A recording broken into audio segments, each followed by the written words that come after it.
Sprouts చూపిస్తున్నాను చూడండి. Sprouts మనకు ఒక్కొక్కసారి ఇంట్లో తయారు చేసుకోవడానికి టైం లేనప్పుడు మనము ఇలా ఫ్రెష్గా చూసి సెలెక్ట్ చేసుకోవాలి. చూడండి పైన ఇలా మొక్కలు, స్ప్రౌట్స్కి ఇలా మొక్కలు రావాలి. చూడండి దీనిలో బొబ్బర్లు కూడా ఉన్నాయి. ఇవి చాలా మంచిది హెల్త్కి. వేరుశనగలు. సో దీనిలో నేను కొంచెం పెప్పర్, మనం కొంచెం టేస్ట్ కావాలనుకుంటే పెప్పర్, జీలకర్ర పౌడర్ వేసుకోండి. కొంచెం లెమన్. సో మనం మార్నింగ్ బ్రేక్ఫాస్ట్ దీనిలో ఒక హాఫ్ కప్పు స్ప్రౌట్స్ తీసుకుని మిగతావి మనం ఫ్రూట్స్, జావా తీసుకుంటే సరిపోతుంది. మార్నింగ్ బ్రేక్ఫాస్ట్ ఒక మీల్ అయితే అన్కుక్డ్ ఉండేది చూసుకోవాలి, మార్నింగ్ కానీ నైట్ కానీ.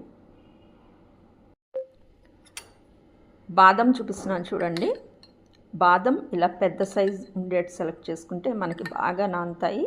పైన స్కిన్ కూడా చాలా ఈజీగా ఉంటుంది. ఫ్రెష్గా, టేస్టీగా చాలా బాగుంటుంది బాదం.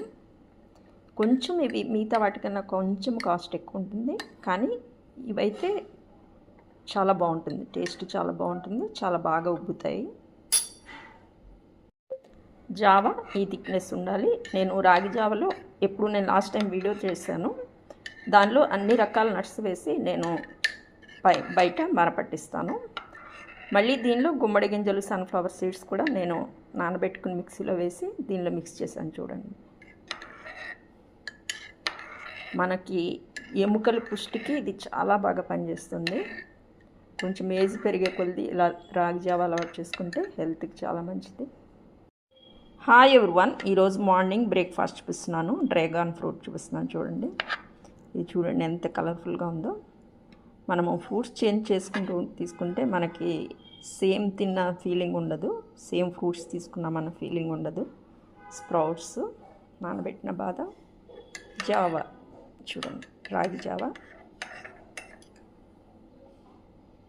మనకి ఒక మీల్ అయితే తప్పనిసరిగా ఎలా ఉండేది చూసుకోండి. పిల్లలకు కూడా వీక్లో ఒక 2-3 డేస్ అయినా ఇలా అలవాటు చేయండి.